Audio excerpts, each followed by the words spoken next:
একটা ভয়ঙ্কর হাদিস বলেছেন, এই হাদিসটা যতবার পড়ি থরথর করে আত্মাটা কাঁপে। কিয়ামতের দিন আল্লাহ তাআলা অনেক শহীদকে বলবেন তুই জাহান্নামে যাও। সে বলবে আল্লাহ আমি জাহান্নামে যাবো, আমি তো রক্ত দিয়েছি তোমার জন্য, লিইলাহি কালিমাতিল্লাহ, আমার দেহের তাজা রক্ত দিয়ে আমি শহীদ হয়েছি, জানাজা ছাড়া আমার দাফন হয়েছে, আমি তো জান্নাতে যাবো। আল্লাহ বলবে না, তুমি শহীদ হয়েছ এই কারণে যে লোকজন তোমাকে বীর বলবে, বীর বাহাদুর। তো দুনিয়াতে তো তোমার বাহাদুর বলছে, তো তোমারে বিশাল যোদ্ধা ছিল, বাহাদুর ছিল, খেতাব তো তুমি পেয়েছো, আমার কাছে কিছু নেই, জাহান্নামে যাও, go to the hell fire. অনেক দানশীলকে আল্লাহ বলবে জাহান্নামে যাও। সে বলবে আল্লাহ আমি জাহান্নামে যাব, আমি তো মসজিদ, মাদ্রাসা, এতিমখানা, বৃদ্ধাশ্রম এমন কিছু নাই যে বাকি রাখছি, শত শত মসজিদ আমি করেছি, আমি কেন জাহান্নামে যাবো? আল্লাহ বলবে না, তুই দান করেছিলে এই জন্য যে লোকজন তোমার দানশীল বলবে, দানবীর বলবে, আদেম তাই বলবে, ওটা তো তোমাকে বলা হয়েছে, জাহান্নামে যাও, আমার কাছে কি যাও, go to the hell fire. সেদিন আল্লাহ তাআলা অনেক আলেমকে ডাকবেন, অনেক দাঈদেরকে ডাকবেন, অনেক দুআত ইলাল্লাহদের তিনি ডাকবেন।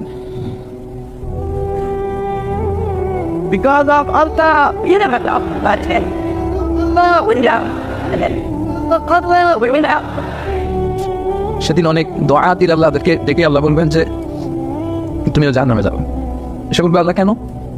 আমি মানুষকে কোরআন শিখিয়েছি, আমি মানুষকে হাদিস শিখিয়েছি, আমার কথা শুনে অনেক নামাজ পড়েছে, আমার কথা শুনে অনেকের দাড়ি রেখেছে, আগে সুদ খেত, আমার কথা শুনে সুদ বন্ধ করেছে, আমার কথা শুনে তো আল্লাহ এরা নামাজি হয়ে গিয়েছে। দ্য এন্টায়ার সোসাইটি সুদ বন্ধ করেছে, নামাজ ধরেছে, তারা ফরজ যাকাত দিত, আল্লাহ আমি কেন জাহান্নামে যাব? তাহলে বলবেন তুমি এই দাওয়াতি কাজ করেছো, লোকজন তোমাকে বড় আলেম বলবে, লোকজন তোমাকে বড় সেলিব্রিটি বলবে, লোকজন তোমার নামে তাকবীর দিবে, তোমাকে বড় আলেম বলবে, বড় দাঈ বলবে, এটা তো বলা হতো তোমাকে দুনিয়াতে, আল্লাহ না বলে ডাকা হতো তোমাকে, বাহারুল বেরুম বলা হতো তোমাকে, এখানে সাগর অনেক বড় দায়, অনেক বড় সেলিব্রিটি তোমাকে বলা হতো এই দুনিয়াকে। তো যা চেয়েছো তা তো পেয়েছো, আমার কাছে কি চাও? আমার কাছে তোমার জন্য কিছু নাই, go to the hell fire, তুমি জাহান্নামে যাবে। আল্লাহ এরকম আলেম হওয়া থেকে আমাদেরকে তুমি বাঁচাও। আল্লাহ লোক দেখানো মানসিকতা, এই শো অফ থেকে আল্লাহ তুমি আমাদেরকে হেফাজত করো।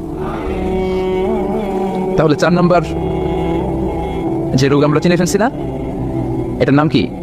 রিয়া।